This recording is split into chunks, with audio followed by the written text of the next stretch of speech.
오늘 우리에게 주신 말씀은 잠언 31장입니다. 본문 읽기는 10절에서 21절까지만 읽도록 하겠습니다. 누가 현숙한 여인을 찾아 얻겠느냐? 그의 값은 진주보다 더하니라.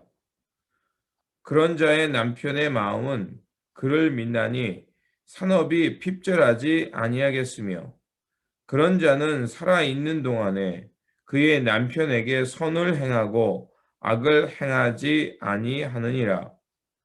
그는 양털과 삼을 구하여 부지런히 손으로 일하며 상인의 배와 같아서 먼 데서 양식을 가져오며 밤이 새기 전에 일어나서 자기 집안 사람들에게 음식을 나누어 주며 여종들에게 일을 정하여 맡기며 밭을 살펴보고 사며 자기의 손으로 번 것을 가지고 포도원을 일구며 힘있게 허리를 묶으며 자기의 팔을 강하게 하며 자기의 장사가 잘 되는 줄을 깨닫고 밤에 등불을 끄지 아니하며 손으로 손뭉치를 들고 손가락으로 가락을 잡으며 그는 공고한 자에게 손을 펴며 궁핍한 자를 위하여 손을 내밀며 자기 집 사람들은 다 홍색 옷을 입었으므로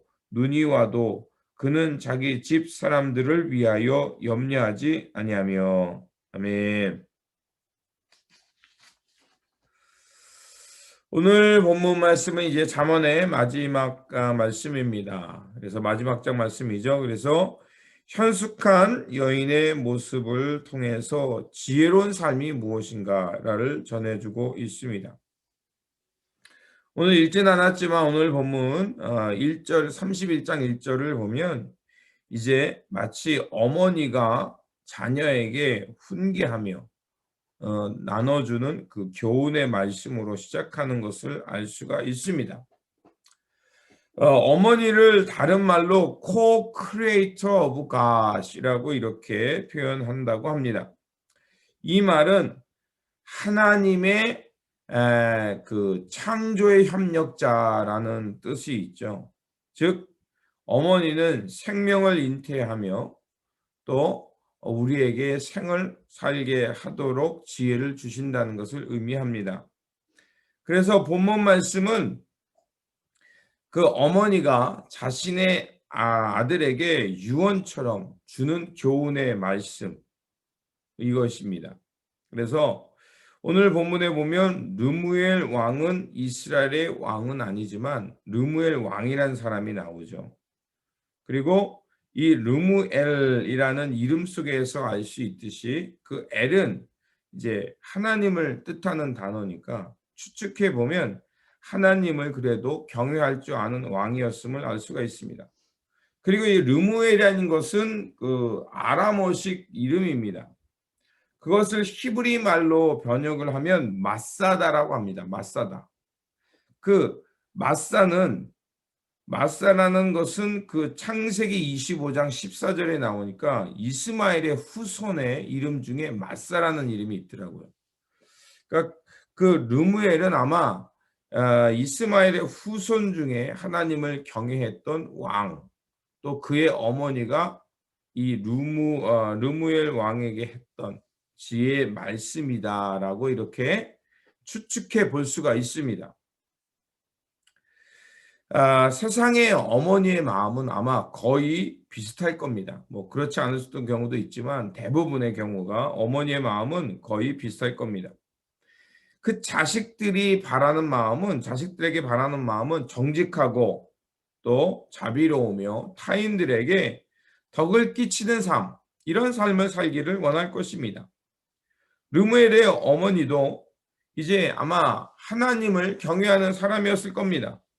그리고 그 하나님을 경외하는 마음 가운데 자녀들에게 정말 중요한 것, 그것을 전해주고 싶었고 바로 그것이 오늘 이 성서 속에 들어오게 된 것입니다. 그래서 3절과 4절을 보면 내 힘을 여자들에게 쓰지 말며 왕들을 멸망시키는 일을 행하지 말지어다. 르무에라, 포도주를 마시는 것이 왕들에게 마땅하지 아니하고 왕들에게 마땅하지 아니하며 독주를 참는 것이 주권자들에게 마땅하지 않도다. 4절 말씀에 보면 마땅하지 아니하고 마땅하지 아니하며 마땅하지 않도다. 이런 말씀이 반복되는 것을 볼 수가 있습니다. 그러니까 이런 반복이 된다는 것은 굉장히 중요하게 강조하고 있음을 말하는 거죠. 그리고 이제 그 왕으로서 그 힘을 어디에 써야 되는지를 3절이 말합니다. 그러니까 그 자신의 정신을 빼앗기고 마음을 빼앗기는 그런 유혹하는 여인들에게 힘을 쓰지 말고 또 다른 왕들을 침략하는 일에 쓰지 말라고 얘기합니다. 이스라엘 백성들에게는 하나님께서 사무엘 선지자 때 이스라엘 백성들이 왕을 요구하기 전까지 그들에게 왕을 허락하지 않았습니다. 그럼 우리가 여기서 생각해 볼 이유가 있죠. 왜 하나님은 이스라엘 백성들에게 왕을 허락하지 않았을까? 그리고 우리가 알고 있는 대로 결국 이스라엘을 다스리는 분은 야훼 하나님, 즉 애굽에서 그들을 구원하신 하나님, 그분이 너희들의 왕이다라는 이런 생각 속에 살게 했습니다. 그렇다면 이스라엘 백성들에게 왜 하나님은 이런 왕정 정치를 하지 말라고 하셨을까요? 왜냐하면 그 앞에서 말씀드린 대로 출애굽의 그 역사 속에 있습니다. 출애굽한다는 얘기는 그 전에 그들이 애굽의 그 속에 살았다는 거죠. 애굽에 종살이 할 때 삶이 어떻습니까? 하나님께서 왜 모세를 통해서 그들을 애굽에서 구출하게 했냐면 그 하나님의 백성들이 그 고통 속에 울부짖는 기도, 그러니까 하나님은 연약한 자들이 울부짖는 기도 속을 들으시고 그 기도 속에 하나님께서 응답하신다는 거죠. 결국 그들에게 왕정 정치를 살지 말라는 것은 그들이 그 애굽의 왕정 정치 속에서 고된 노역과 고통 속에 살면서 사람으로서 역임을 받지 못했던 삶, 그런 삶에서 구원받았으니 이제 너희들은 그런 왕이 다스리는 전체주의, 이 왕 중심으로 돌아가는 왕정 정치의 이런 제도를 따르지 말고 하나님을 왕으로 모시면서 너희들은 생명과 평화를 존중하며 이렇게 해방의 공동체로 살기를 원하셨던 것입니다. 그런데 사무엘상에서 나타나는 것처럼 이제 주변 국가들이 왕을 세우면서 이스라엘 백성들을 괴롭히자 이제 그들은도 왕을 달라고 하나님께 요청을 한 것입니다. 그래서 사무엘 때 하나님께서 그들의 기도, 그들이 왕을 달라는 것을 허락해 주라라고 말씀을 하시죠. 그래서 왕의 통치권 속에 살라는 것이었습니다. 그런데 성서는 그 왕의 역할을 세상의 임금처럼 군림하는 왕이 아니었어요. 그 왕은 하나님의 대리자라는, 하나님의 그 역할을 그에게 잠깐 맡기는 대리자 역할이었습니다. 그래서 하나님께서 선지자를 통해서 왕에게 항상 하셨던 얘기는 왕의 역할은 하나님의 뜻을 바르게 깨닫고 그리고 하나님의 백성들에게 하나님을 바르게 경외하며 이끄는 역할을 하라고 말씀을 하셨어요. 그렇기 때문에 왕은 하나님의 철저한 대리자였습니다. 자기가 하나님보다 위대한 자가 아니라 하나님으로부터 위임받은 자로 하나님의 백성을 잘 이끌어가는 것이 중요했습니다. 그게 이스라엘 백성들이 갖는 세상의 왕과 그들의 왕은 다르다는 것이었습니다. 그래서 신명기를 통해서 하나님께서 왕을 세우려고 할 때 어떻게 왕을 세워야 되는지를 말해주고 있습니다. 신명기 17장 14절에서 18절에 보면 이런 얘기들이 나옵니다. 내가 내 하나님 여호와께서 내게 주시는 땅에 이르러 그 땅을 차지하고 거주할 때 만일 우리도 우리 주위의 모든 민족들과 같이 우리 위에 왕을 세워야겠다 하는 생각이 나거든 15절에 이렇게 말합니다. 반드시 내 하나님 여호와께서 택하신 자를 내 위에 왕으로 세울 것이며 내 위에 왕을 세우려면 내 형제 중에서 한 사람을 할 것이요 내 형제 아닌 타국인을 내 위에 세우지 말 것이며 그러니까 이스라엘 민족 중에서 한 사람을 세우라는 것이었습니다. 그리고 16절에 보면 그는 병마를 많이 두지 말 것이며 병마를 많이 얻으려고 그 백성을 애굽으로 돌아가지 말 것이니 이는 여호와께서 너희에게 이르시기를 너희가 이후에는 그 길로 다시 돌아가지 말 것이라 하셨으며 이렇게 나오죠. 그러니까 너희들은 왕을 세우되 그 왕은 이 애국과 같은 왕이 돼서는 안 된다는 거죠. 그리고 또 많은 병마를 얻지 말라고 얘기합니다. 그리고 17절에서는 많은 아내를 두지 말라고 했죠. 왜냐하면 마음이 미혹되기 때문이다. 그리고 은금을 많이 쌓지 말라고 하고 있습니다. 은금을 많이 쌓지 말라고 왜 했을까요? 임금이요. 왕이 되면 권력이 집중됩니다. 그리고 그 밑에 신하가 있고 그 밑에 군사가 있어요. 그리고 재물이 많을 수밖에 없어요. 그러면 어떻게 될까요? 어제 말씀처럼 사람이 재물이 많으면 어떻게 하나님을 없다 하고 결국 왕에게 이런 것들이 집중되고 많아지면 질수록 하나님을 멀리 한다는 거예요. 그래서 잠언은 우리에게 말하죠. 그런 것들을 많이 갖지 말라. 신명기도 똑같이 말하는 게 그겁니다. 그래서 18절에 이렇게 말합니다. 그가 왕위에 오르거든 이 율법서에 등사본을 레위 사람 제사장 앞에서 책에 기록하게 하여 18절에 평생에 자기 옆에 두고 읽어 그의 하나님 여호와 경외하기를 배우며 이 율법의 모든 말과 이 규례를 지켜 행할 것이니라. 아멘입니다. 그러니까 왕으로서 하나님 앞에 대리자로서 항상 하나님을 경외하는 삶을 살게 하고 이 말씀을 가까이 하고 이 규례를 항상 읽어서 평생 읽으라 그러잖아요. 그래서 지키게 하라.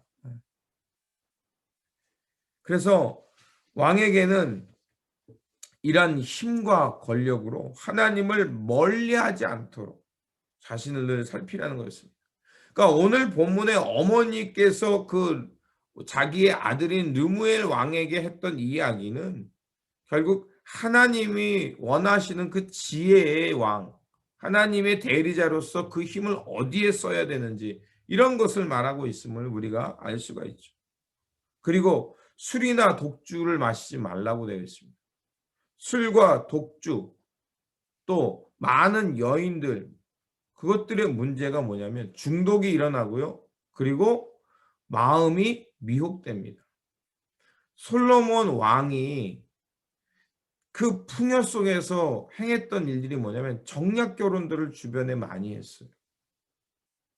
무려 1000명은 아니지만 한 970명가량 이렇게 정략 결혼을 해서 공주를 데려왔습니다.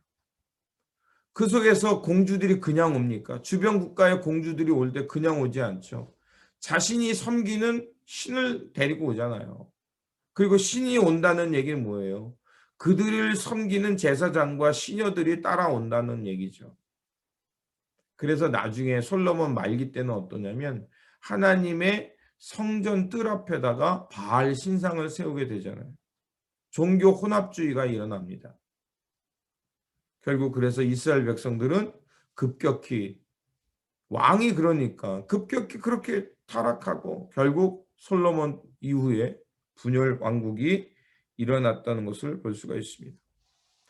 결국 3절과 4절은 그 왕에게 그 힘이 너무 집중돼서도 안 되고 그리고 그것이 집중됐을 때 그 힘이 사사로움에 쓰이게 되고 마음이 미혹받아서 하나님을 멀게 한다는 것입니다. 그래서 이제 지혜의 어머니는 그 자신의 아들들에게 왕으로서 그 힘을 어디에 써야 되는지를 8절과 9절에 얘기해 줍니다. 8절과 9절에 이렇게 말합니다. 너는 말 못하는 자와 모든 고독한 자의 송사를 위하여 입을 열지니라. 너는 입을 열어 공의로운 재판하여 공고한 자와 궁핍한 자를 신원할지니라. 여러분 말하지 않아도 잘 알겠죠. 왕이 정말 힘써야 될 것은 공의입니다. 하나님의 정의와 공의를 실현하는 것. 그래서 그 권력이 어떤 거냐면 말 못하는 자, 고독한 자의 송사를 위한 것. 즉 연약한 자, 힘없는 자의 신원을 회복해 주는 것. 그래서 그들이 불의한 물질이나 권력에 그들이 빼앗기지 않도록 지켜주는 것. 가난한 자들, 병든 자들을 고쳐주고 힘없는 자들을 힘 있는 자로부터 폭력으로부터 지켜주는 것. 그것이 바로 왕이 해야 될 일이고, 그런 왕이 결국 하나님 앞에서 참된 길을 갈 수 있다는 것입니다. 우리는 잘 알고 있죠. 우리는 그 우리는 신약 시대 베드로를 통해서 우리는 왕이며 제사장, 또 하나님의 택함 받은 백성이죠. 하나님께서 우리를 왜 이렇게 왕이며 제사장 같은 백성으로 왜 삼아 주셨습니까? 하나님께서 우리를 이렇게 구원하신 그 하나님의 선한 역사를 전하기 위해서입니다. 그게 하나님께서 우리를 택하신 목적입니다. 그래서 우리는 특별한 사람만이 아니라 만인 제사장서를 믿는 거예요. 만인 제사장들은 우리가 살아가는 이 일상이 하나님의 통치가 이루어지게 하는 것이고 하나님의 거룩함의 역사가 이루어지게 하는 거고, 결국 우리가 살아가는 이 삶을 통해서 우리 일상을 성화를 거룩하게 일구어감을 통해서 하나님의 나라와 하나님의 복음의 진리가 온 땅에 충만하게 하도록 우리는 이렇게 택함을 받은 사람입니다. 그렇기 때문에 우리가 세상에 나가서는 사회의 구조 속에 있지만 그 속에서 우리는 하나님의 자녀, 하나님 나라의 상속자라는 그 명분을 가지고 우리가 어떤 곳에 있든지 거룩하고 또 그 땅을 거룩하게 만들며 살아가는 것이 우리의 사명인 것입니다. 바로 이런 의미에서 오늘 이 땅에 우리를 주님의 킹덤으로서 공동체, 교회를 허락해 주셨고, 또 우리가 하나님 앞에 예배하는 이 공간뿐만이 아니라 하나님의 사람이 예배를 마치고 성전 문을 떠나 살아가는 그 일상 속에서 각자 맡겨진 그 직책을 통해서 하나님의 나라, 하나님의 통치, 하나님의 원하시는 그 주권적 나라 속에서 회복되는 생명과 자유와 평등, 평화, 이것을 이루어가는 것이 바로 우리의 삶의 모습인 것입니다. 바로 이런 삶을 알고 살아가는 것이 지혜자요, 또 하나님께서 우리에게 원하는 지혜를 통해서 살아가는 모습일 것입니다. 두 번째로 르무엘 왕에게 어머니가 어떤 부탁을 하냐면 현숙한 아내를 얻으라고 얘기합니다. 오늘 본문을 자세히 보면 현숙하다라는 것은 지혜롭고 아름다운 여인이죠. 근데 이 아름다움이 외모적인 아름다움이 아니죠. 본문을 보면 이 아내는 굉장히 유능합니다. 이 이야기는 이제 은유적인 표현이죠. 세상에 이런 여인을 그렇게 구한 이런 여인이 있으면 좋겠지만 이 얘기는 결국 지혜의 삶을 이렇게 일궈가라는 거죠. 현숙한 여인을 얻으면 이렇게 삶의 기쁨과 풍요와 또 이렇게 많은 돌봄이 있듯이 결국 우리에게 지혜를 얻어서 이렇게 기쁨과 풍요와 또 돌봄이 있는, 사람을 돌아보는 이런 삶을 살아가라는 거죠. 현숙한 아내라는 것을, 이런 아내를 구하기가 굉장히 어렵죠. 어렵지만 이것을 구하라는 거죠. 그래서 11절과 18절은 계속해서 반복됩니다. 현숙한 여인의 모습을 마치 은유적으로 표현하면서 이렇게 완벽에 이르는 이런 모습들을 은유적으로 계속 표현합니다. 그런데 그 여인의 모습은 어떠냐면 그 여인의 모습은 풍요로워요. 그리고 그 삶이 기쁨이 넘칩니다. 또한 그거는 뭐냐면 다른 자신의 가족뿐만이 아니라 종들, 그리고 자신이 가꾸는 터전, 이런 곳에 풍요와 생명이 넘쳐납니다. 이걸 통해 알 수 있는 것은 이 현숙한 여인은 자신에게 주어진 이 삶의 자리를 기쁨으로 감당한다는 것을 알 수가 있어요. 그러니까 여인을 통해서 말하는 게 바로 그거죠. 하나님이 우리에게 주시는 지혜를 얻고 살면 우리의 일상과 우리의 삶의 자리가 하나님이 주시는 복 가운데 기쁨이 넘치는 삶이라는 겁니다. 창세기 1장 28절에 보면 하나님께서 천지를 창조하고 사람을 지으신 후에 그 사람에게 일을 맡깁니다. 일을 맡긴다는 건 뭡니까? 우리가 노동을 한다는 얘기잖아요. 그 노동을 하는 게 뭐냐면 이 땅에서 생육하고 번성하면서 땅을 정복하라는 거였습니다. 이 땅의 만물을 다스리라는 거였습니다. 예전에는 정복하라 다스리라고 하니까 이 자연과 싸워서 쟁취해야 되는 것으로 생각했어요. 그게 신학이었어요. 그래서 빼앗는 거, 자연을 막 내 맘대로 컨트롤하는 게 우리가 하나님의 말씀대로 복종하는 거라고 생각했어요. 그런데 그렇게 자연을 파괴하고 자연의 것을 막 가져다가 막 내 욕망의 수단으로 막 쓰고 낭비하고 막 내가 하고 싶은 대로 썼더니 어떤 결과가 일어납니까?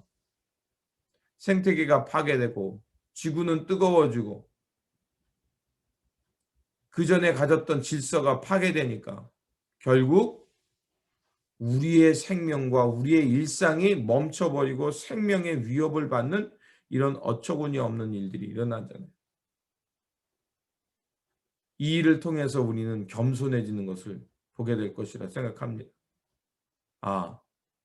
하나님께서 생육하고 번성하라는 것은 파괴하라는 것이 아니라 하나님이 만들어 놓은 이 에덴 동산을 잘 가꿔서 하나님이 만들어 놓은 그 천지창조의 그 섭리가 원활하게 살아갈 수 있도록 원활하게 그 섭리가 진행될 수 있도록 보존하라는 뜻이었구나라는 것을 이렇게 깨닫게 되죠. 이건 제가 한 얘기가 아니라 이미 오래전에 생태에 대해서 자연이 파괴되고 그런 하나님의 섭리 속에 창조받은 것들이 인간의 욕심에 의해서 죽어나가고 대량 생산으로 만들어져서 막 집단으로 막 감옥 같은 데 갇혀서 끊임없이 24시간 알을 낳고 또 젖을 짜내고 맛있는 고기를 만들기 위해서 소를 우리에 가다 놓고 움직이지 못하게 하고 이런 인간의 탐욕적인 모습을 보면서 그 종교인들이나 이런 자연을 사랑하는 사람들, 이런 사람들 속에서 이런 생각이 들기 시작한 겁니다. 그들의 소리는 이미 오래전부터 있었죠. 근데 관성의 법칙처럼 달리던 기차는 쉽게 멈추지 못하잖아요. 결국 그런 것들이 우리의 일상을 이제 멈추게, 우리의 탐욕이 우리의 일상을 멈추게 한 것입니다.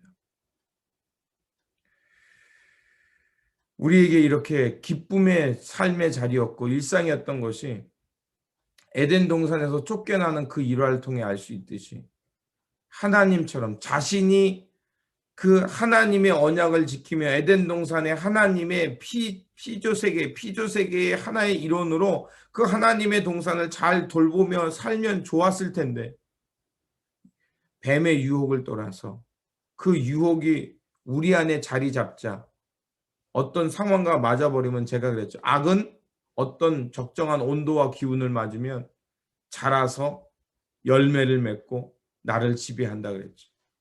마찬가지입니다. 결국 하나님의 동산에서 인간은 쫓겨나서 이제 기쁨의 노동, 하나님의 동산을 돌보며 하나님과 동행하는 삶이 아니라 땅의 저주와 고통을 해야만 먹고 사는 그 기쁨이 파괴된 저주의 노동이 됐던 거죠. 그런데 오늘 본문을 보면 현숙한 아내, 즉 지혜를 얻어 살면 그 저주와 고난의 노동이었던 것이 다시 기쁨과 즐거움의 노동으로 변하는 것을 볼 수가 있습니다. 바로 지혜의 역할은 그런 겁니다. 생명을 풍성하게 하고 보살피면서 넘어진 자를 일으키며 다시 세우며 하나님의 나라의 회복을 이루는 것임을 오늘 본문이 말하고 있습니다. 그래서 30절에 고운 것도 거짓되고 아름다운 것도 헛되나 인간의 욕망이 인간의 제한적인 것들은 헛되나 오직 여호와를 경외하는 여자는 칭찬을 받을 것이다. 아멘.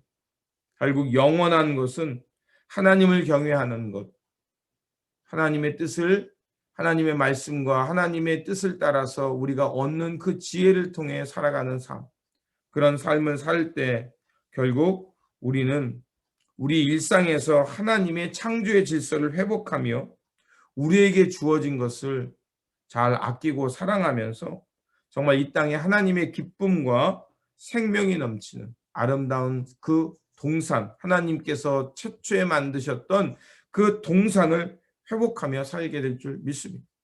이런 지혜자의 삶, 이런 지혜로운 삶과 또 생명과 사랑과 풍요가 넘치는 이 하나님의 동산을 꿈꾸며 살아가는 저와 여러분들이 되시기를 바랍니다.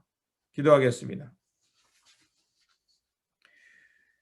우리에게 참 지혜를 허락하시는 하나님, 하나님의 은총 속에서 놀라운 지혜와 생명의 말씀을 우리에게 허락해 주시니 감사를 드립니다. 하나님의 은총 속에 이런 귀한 지혜를 얻었사오니 그것을 얻는 것으로 끝나지 않게 하시고 그 지혜를 통해 생명을 사랑하며 우리에게 주어진 일상을 하나님의 나라와 하나님의 말씀과 사랑이 넘치는 젖과 꿀이 흐르는 그 생명의 동산을 일구며 살아가는 하나님의 지혜 사람들, 참 지혜가 우리 가운데 있는 삶을 이루며 살게 하여 주시옵소서. 우리 구주 예수 그리스도의 이름으로 기도드립니다. 아멘.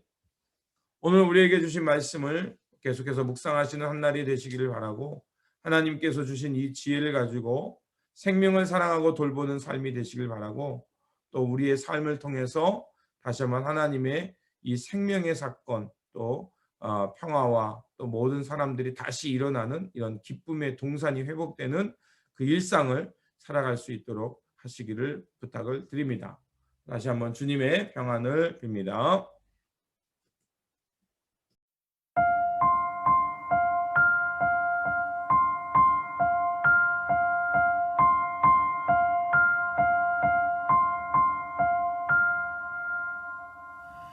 나의 영원하신 기업 생명보다 귀하다.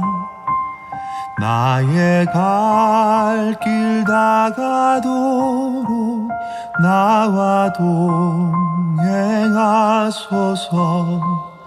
주께로 가까이 주께로 가오니 나의 갈 길 다가도록 나와 동행하소서.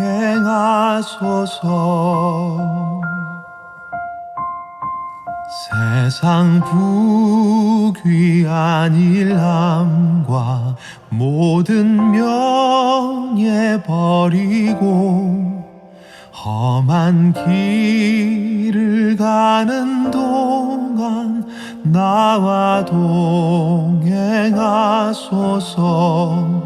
주께로 가까이 주께로 가오니 나의 갈 길 다가도록 나와 동행하소서.